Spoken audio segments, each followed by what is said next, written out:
A lot of people say that 2010 was the best year for collecting Disney cars, and that everything was just so good because they had so many different lines going at the same time, and most importantly, distribution was pretty consistent for the entire world, generally speaking. They say that after that, everything just kind of went downhill. So do you guys agree that the Disney Cars line peaked in 2010? I mean, it is kind of sad to say because that was 9 years ago. And I think that's the very reason why it's not really true. We're still going strong almost a decade after the supposed peak of the Disney Cars line. I personally don't believe we'll be able to determine the peak or the zenith of the line until the line is over in years after that. And I don't see this line being over for a very long time. But regardless, 2010 was indeed an amazing year, and it's always nice to throw back to it sometimes. So welcome back to Throwback Thursday. I know I've only done 2 episodes of this series, and those 2 episodes were like nearly a year ago, but I thought, why not bring it back for this one character that I have yet to open up. I only have the lenticular version open, as you can see right there. So I was like, why not make a review of it? And it fits perfectly into the throwback line. I mean, especially since I can't believe it was 9 years ago. Even though this one in particular was released probably only 8.5 years ago, it's still a very long time. So without a more rambling, let's get into the review, just like it was, a normal review. So he was released in the Final Lap collection. They did deem this as the final lap, even though then Cars 2 came out. They released Cars 2 cars, and then they went back to Cars 1 cars. So there's truly never a final lap, but it does kind of show like a city in the background. You can even see RPM and Vitaling office buildings, or at least they're sponsoring those buildings. I always love these cards. I don't know why. They're very simplistic, but I sure like them. The gold foil is really cool. I love his artwork there for Duff Wrecks. I don't even think I mentioned his name yet, but we all know who this guy is. Duffy. Number 133 in the line, even though the numbers don't really matter.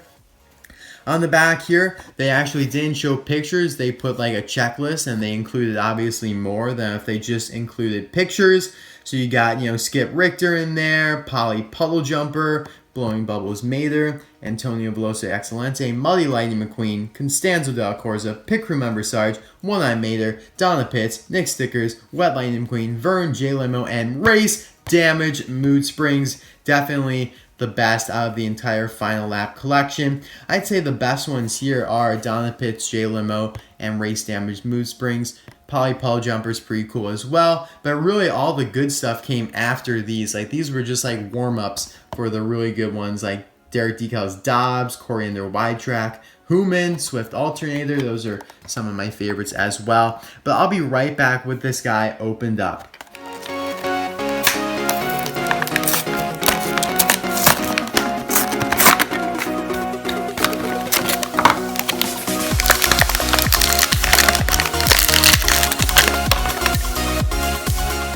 Now, some of you guys probably just cringed at the fact that I opened an old, rare diecast, but don't worry, he's really not that rare. He only goes for around $20 on eBay, and the lenticular moving eye version is only around $10. And I have to admit, I have to say it, I'm a pretty big fan of Duff Wrecks. I have 2 others in the package here, so I feel pretty okay with opening one of them. And that card was damaged anyway. The blister was crunched, so I feel alright. Like, my conscience is clear. Sometimes when I open stuff up, I have to say, when I opened Carl Clutchin, Adam Park, and those other cards, that was more of a cringe to me. It's like, oh my gosh, what if these never hit the United States and become super rare one day? But I did it for you guys. But anyway, I really don't know why I like him so much. He is probably one of the most generic cars Mattel has ever released, being just a white pickup truck. But this is my reason. This is my, some sort of rationality for it. He is just driving along the highway in Cars 1. Suddenly, Boost and the tuners just come up on his left side, scare the crud out of him, I'm sure. You can see in his eyes, it's first like shock and terror, And then, you know, you can tell he's just super ticked off. He's like, oh my god, just punks. I'm just trying to get home and you scared me like that. What if I swerved off the road? Like, his expression conveys so much of his character. And I have to say that Mattel nailed it as well. I mean, in the movie, it's great. And the diecast really did a good job emulating that as well. So I really like that. And it's also, you know, contributes to the reason why I hate the lenticular version.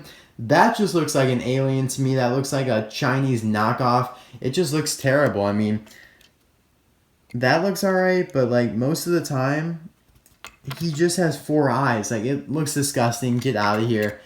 Ugh, this guy looks so much better here. But yeah, Duff Wrecks did not speak in the movie, but he conveyed so much in that one moment that I really do like him. The mouth plate is a separate piece, by the way. That's how they used to do it back then. They used to have separate pieces for the bumper so they could switch them out and easily make other cars. You got the headlights there. You got the grille, side view mirrors, white rims, door handle. The back here, this is plastic. And his license plate is 26M3L. The text above it, what does the text above it say? Hold on one second. I cannot read. I can see it more clearly when I put it through the camera. Yeah, I cannot see what it says right there. Maybe on the lenticular version it's clearer. Nope, it's blurrier. But yeah, still pretty cool. If you guys know what that says, let me know. I like the realism of the taillights there, looking good. There's the bed. Here's the base if you're interested. Mattel Incorporated. Ooh, mine's got some nasty chips. Are those chips? Or is that paint? I think that's paint, but that just looks weird. That looks terrible. Good thing no one can see it, though. So yeah, that's pretty much it for Duff himself. I do have some more comparisons. You know, the lenticular version here, he is identical to, except for the eyes. Some other cars that are his same model would be Hank Halsem. Although, you know, you have some different features. The grille is bigger, different side view mirrors, but general model is the same. And there's a whole bunch of this white pickup truck. Like, most of the crew chiefs are this model. You know, the Dynaco crew chief, Roger Wheeler. You have the Chick Hicks crew chief. And I believe, I don't know, what are some other ones? I think those are the only crew chiefs that are his model. But there's a whole bunch. I only picked out a few. Here is Dexter Hoover.